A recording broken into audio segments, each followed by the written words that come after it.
how should a child of God be aiming? What's supposed to be his aim? Or what do you think black people as a nation, if we say we have to have one aim to do what? Well, I think I like that African term, Ubuntu. Ubuntu. Yeah, I like it because I am because you are. And if I am because you are, then what I want for myself, I want for you. And one thing I see is that we don't always want what we want for ourselves. We don't always want for our brethren. We don't always want their well-being. We don't always want them to prosper. That is we don't always want, yeah. So we need to take that ancestral term serious and really think about daily. And I'm saying the man in the mirror check. Mm-hmm. Who have I helped today? I ain't saying you got to help everybody, but everybody has a job. Everybody has an assignment. That's the way. Have a duty. Yeah, that's the way God is. And everybody don't have the same assignment. If you look at all the prophets, they all were very different. Yeah. They all were very different. Even in temperament and delivery style, all of it's very different. Okay. Yeah, but I don't know that we ask ourselves, how have I assisted my brethren today? Wow. I don't know that we ask ourselves. I received that. You see, this Ubuntu is a Ghana term. When Ghana people, account people say Ubuntu, it means that development. Mm-hmm. And development comes by helping each other. So we know that this is something that Africans and black people over the world are lacking. Yeah, they don't. Sometimes black people see even less. I'll chip in this small one. In Ghana, for instance, when somebody dies, instead of mourning, because in the Bible, biblical days, when our ancestors used to die, when Moses died, they mourned for 40 days. When people die, they mourn. But these days, the generation in Africa today, when somebody dies, it's feast. When somebody dies, it's to the funeral. Instead of them to weep and cry, what they do is that they enjoy. They drink beer, they drink whiskey, they eat, they drink. And I don't know, and instead of the morning, they've replaced it. So, I think this is not Ubuntu. This is not. I don't think you need to think it. I think you know it. Because I look at people that do that. And listen, black people in America have started doing that same thing. They've started doing it. And when they wake up from all of that partying, the debt is there. All this wasted money and lost inheritance. Like, you're not even thinking, these people leave behind loved ones, children that need school fees and need to be taken care of. And you spent all this money to do what? To get drunk? To fill your belly? Really? Yeah. They don't, there's no thought of a savings account. Let's put this, it's no thought of, let's collectively invest in something and then put a memorial there to remember this person. Listen. No, it's waste. You know what I mean? So, and you know what is so, what do you call it? How should I put it? So deadly about this situation. What it means is that when a person is on his or her sick bed, and they will come around you and say, "Oh, we are sorry, we are lying."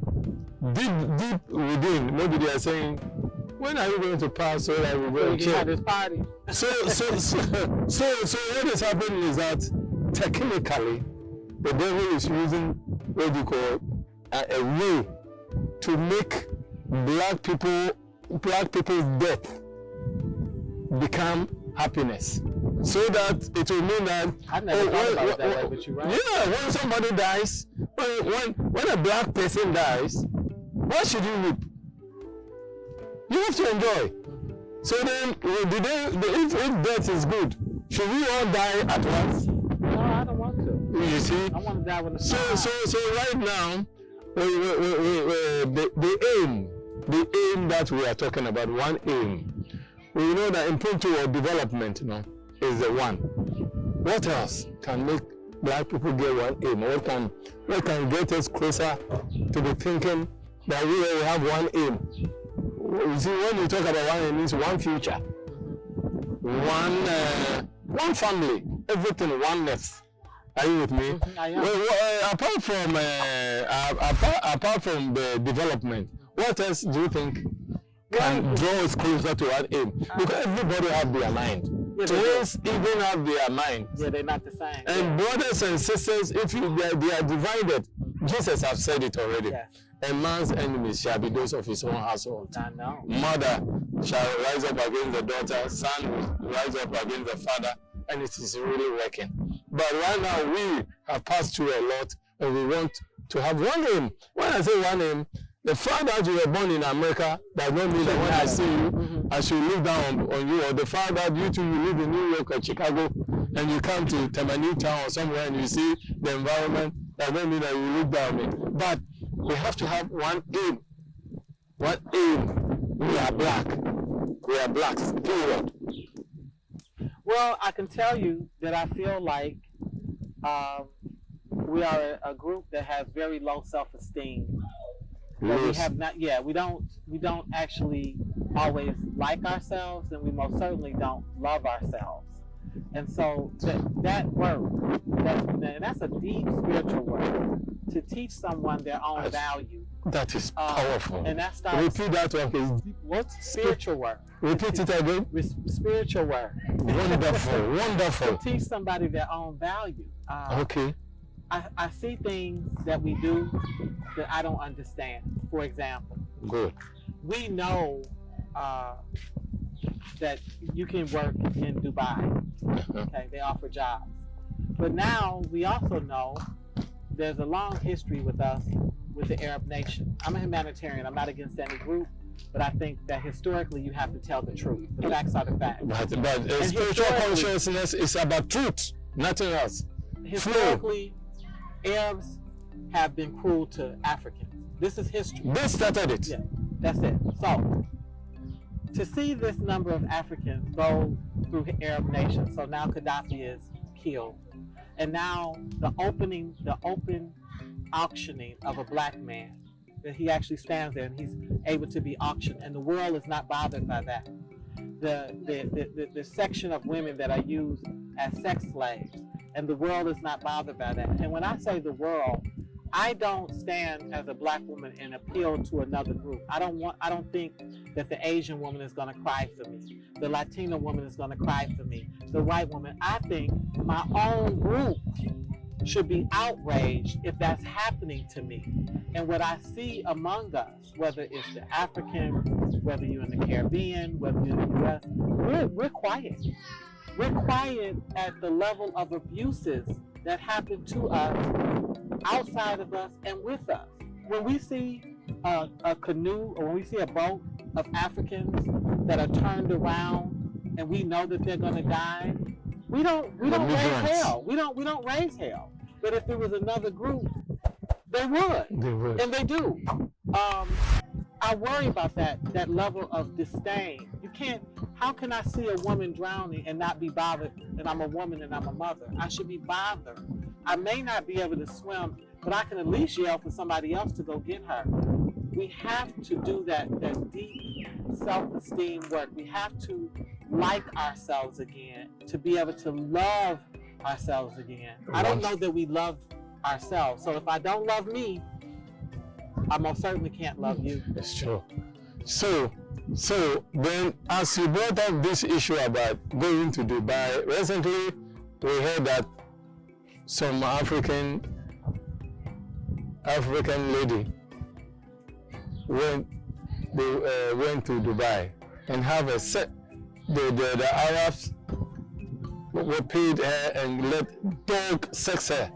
Well, they're doing more than that. They call it a port party. A port, meaning that's another word for toilet, where the sheiks are paying them, huge money to be able to defecate in their mouth, urinate in their face, and they're doing this. Listen, and an African man was writing about it.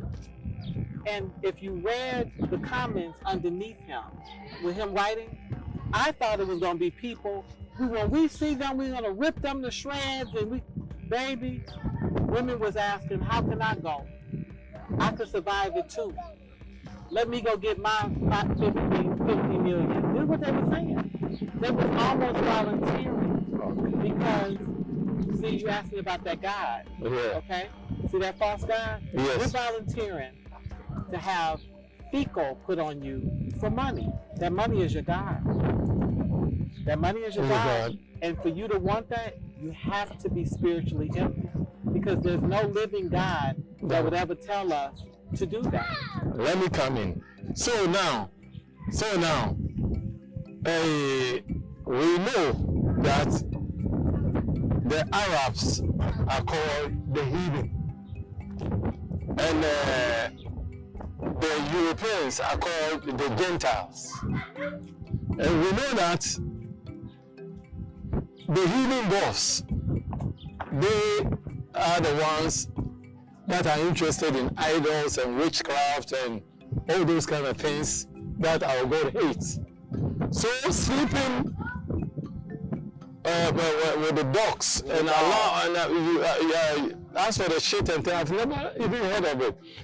Putting shit and thing in people's mouth and pay them. Yes. I think that God of theirs is a filthy God. And I have to be brave to say that. No, you don't have to be brave. You tell them the truth. It's demonic. But listen to this. Is a demon God. Yes. But I don't know the name of that God. Like, I will whip him. I will give him some dirty lashes. Yeah. It's about time. You see, it's about time black people, what do you call it, we come out. And places where the dog sex human being and shit putting in human beings' nose or mouth and they are being paid. And what the hell is making Africans become attractive to such nations or such people? Madam, why? Because we don't know, it's still the lack of knowledge. It's lack of knowledge, it's self-hate, and it's poverty. Can go. Okay. You know, before Africa was colonized, you had no such word as poverty. No. It didn't exist. So if there was a time it didn't exist, when did it start? How did it start? And why is it here so intense? No, as for that, I can chip in small. Let me hear. When did it start and how it started? Listen to me, my sister. Okay. I want the fire service to come and cool down my heart because the fire. Listen to me. So listen to me. Imagine you have about 10 children. Yes. And a stranger come and attack you and take all your children and took them away. And these your children, they are the one who has been cooking for you. You are the one that who have been assisting you in the farm. You see, your people, your children who are happy, they have taken all your source of health and needs away. And what do you call it? They took it away. They sold them. Mm-hmm. Are you with me? I'm with you. So when things like this happen to you, why wouldn't you be poor? Where are your children? A thief. So when Jesus said that they come to steal, to kill, and to destroy, this is what has happened to black people. And nobody is talking about it. And what I'm saying is, we keep wanting somebody to talk about it, but we're not talking about it. That is, we're pretending as if we're okay. But we are not okay. We're not okay. So that is why the spiritual consciousness, we are going to talk about it. Yes, now before we come to an end, we finish with the one God, one aim, one. So now I say with the destiny. Yeah. Where are we heading as a nation?